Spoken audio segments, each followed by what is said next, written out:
ಇಂಗ್ಲಿಷ್ನಲ್ಲಿ TO2 ಆದರೆ GO ಗು ಆಗದೆ ಗೋ ಯಾಕೆ ಆಗುತ್ತದೆ?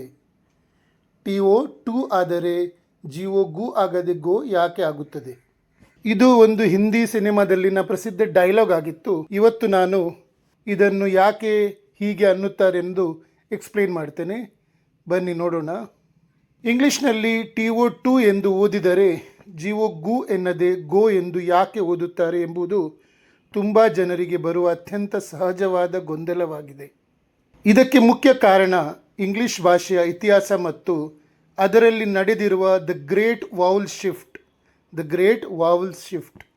ಎಂಬ ದೊಡ್ಡ ಬದಲಾವಣೆ.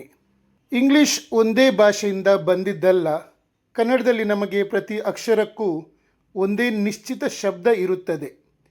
ಆದರೆ ಇಂಗ್ಲಿಷ್ ಭಾಷೆಯು ಜರ್ಮನ್, ಫ್ರೆಂಚ್, ಲ್ಯಾಟಿನ್ ಮುಂತಾದ ಬೇರೆ ಬೇರೆ ಭಾಷೆಗಳ ಮಿಶ್ರಣವಾಗಿದೆ. ಸುಮಾರು 500-600 ವರ್ಷಗಳ ಹಿಂದೆ ಹಳೆಯ ಇಂಗ್ಲಿಷ್ನಲ್ಲಿ ಈ ಎರಡೂ ಪದಗಳನ್ನು ಜನರು ಒಂದೇ ಧ್ವನಿಯಲ್ಲಿ ಉಚ್ಚರಿಸುತ್ತಿದ್ದರು. TO ಅನ್ನು ಟೋ ಎನ್ನುತ್ತಿದ್ದರು, GO ಅನ್ನು ಗೋ ಎನ್ನುತ್ತಿದ್ದರು. ಅಂದರೆ ಆಗ ಎರಡೂ ಪದಗಳು ಒಂದೇ ರೀತಿ ಓಕಾರದಲ್ಲೇ ಇದ್ದವು. ಗೋ ಪದವು ಜರ್ಮನ್ ಭಾಷೆಯ ಮೂಲದಿಂದ ಬಂದಿದ್ದು ಅಲ್ಲಿ ಅದನ್ನು ಗೋ ಎಂದೇ ಓದಲಾಗುತ್ತದೆ.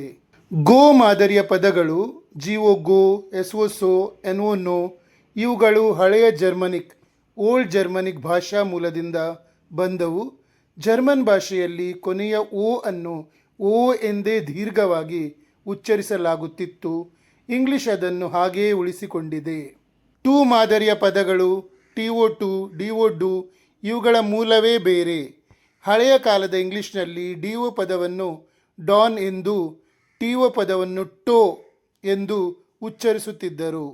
ದ ಗ್ರೇಟ್ ವಾವಲ್ ಶಿಫ್ಟ್ 16ನೇ ಶತಮಾನದ ಆಸುಪಾಸಿನಲ್ಲಿ ಇಂಗ್ಲಿಷ್ ಜನರು ಕೆಲವು ಪದಗಳ ಉಚ್ಚಾರಣೆಯನ್ನು ತಾವಾಗಿಯೇ ಬದಲಾಯಿಸಿಕೊಳ್ಳಲು ಶುರು ಮಾಡಿದರು.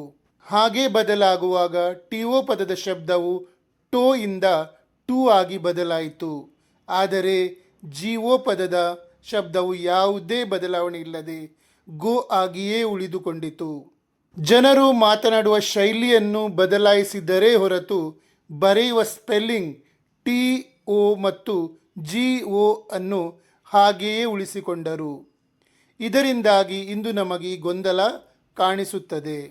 ಈ ಪದಗಳು ಇಂಗ್ಲಿಷ್ ಭಾಷೆಗೆ ಯಾವ ಮೂಲದಿಂದ ಬಂದಿವೆ ಎಂಬುದರ ಆಧಾರದ ಮೇಲೆ ಇವುಗಳ ಉಚ್ಚಾರಣೆ ಇಂದಿಗೂ ನಿರ್ಧಾರವಾಗುತ್ತದೆ. ಪದಗಳ ಮೂಲ ಬೇರೆಯಾಗಿರುವುದರಿಂದ ಅವುಗಳ ಉಚ್ಚಾರಣೆಯ ನಿಯಮಗಳೂ ಬದಲಾಗುತ್ತವೆ. ಇದೇ ಕಾರಣಕ್ಕೆ ಇಂಗ್ಲಿಷ್ನಲ್ಲಿ DO ಡು ಮತ್ತು SO ಸೋ ಪದಗಳಿಗೂ ಇದೇ ವ್ಯತ್ಯಾಸ ಅನ್ವಯಿಸುತ್ತದೆ. ನಿಮಗೆ ನನ್ನ ಟೀಚಿಂಗ್ ಮತ್ತು ರಿಸರ್ಚ್ ಇಷ್ಟವಾದಲ್ಲಿ ನನ್ನ ಪೇಜ್ ಫಾಲೋ ಮಾಡಿ ಮತ್ತು ಶೇರ್ ಮಾಡಿ.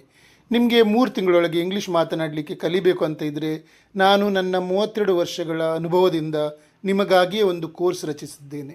31-32 ವರ್ಷಗಳ ಮುಂಚೆ ನಾನು ಕ್ಲಾಸ್ ಸ್ಟಾರ್ಟ್ ಮಾಡಿದಾಗ ನನಗೆ ಸೇರುವ ಹೆಚ್ಚಿನ ವಿದ್ಯಾರ್ಥಿಗಳು 3ನೇ 4ನೇ 5ನೇ ಕ್ಲಾಸ್ನವರಿಗೆ ಮಾತ್ರ ಕಲಿತವರು. ಅವರಿಗೆ ಕಲಿಸುವಾಗ 3-4 ತಿಂಗಳೊಳಗೆ ಅವರು ಓದಲು, ಬರೆಯಲು ಮತ್ತು ಮಾತನಾಡಲು ಕಲಿತಿದ್ದರು. ಆ ಅನುಭವದಿಂದ ನಾನು ಹೇಳ್ತಾ ಇದ್ದೇನೆ ಮತ್ತು ಇಷ್ಟು ವರ್ಷದಿಂದ ನಾನು ಅದೇ ಮಾಡ್ತಾ ಬಂದಿದ್ದೇನೆ. ಹಾಗಾಗಿ ಇವತ್ತು ಗ್ಯಾರಂಟಿಯಾಗಿ ಹೇಳ್ತಾ ಇದ್ದೇನೆ, ನನ್ನ ಕೋರ್ಸ್ ಮಾಡಿದರೆ ನೀವು 3 ತಿಂಗಳಲ್ಲಿ ಓದಲಿಕ್ಕೆ, ಬರೀಲಿಕ್ಕೆ, ಮಾತನಾಡಲಿಕ್ಕೆ ಕಲಿತೀರಿ. ನನ್ನ ಕೋರ್ಸಿನ ಫೀ ಜಾಸ್ತಿ ಇಲ್ಲ, ಕೇವಲ 899 ರೂಪಾಯಿ, 899 ಓನ್ಲಿ.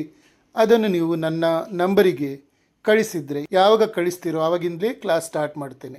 ನನ್ನ ಕೋರ್ಸ್ ಮಾಡಿದ ಮೇಲೆ ನನಗೆ ಭರವಸೆ ಇದೆ, ನಿಮಗೆ ಇಂಗ್ಲೀಷ್ ಮಾತನಾಡುವಾಗ ಆಗುವ ಭಯ, ಅಂಜಿಕೆ ಹೋಗಿ ಆತ್ಮವಿಶ್ವಾಸ ಬರ್ತದೆ ಮತ್ತು ನೀವು ಮಾಡಿದ ವಾಕ್ಯ ಸರಿಯೋ ತಪ್ಪೋ ಅಂತ ನಿಮಗೆ ಗೊತ್ತಾಗ್ತದೆ ಎಂದು.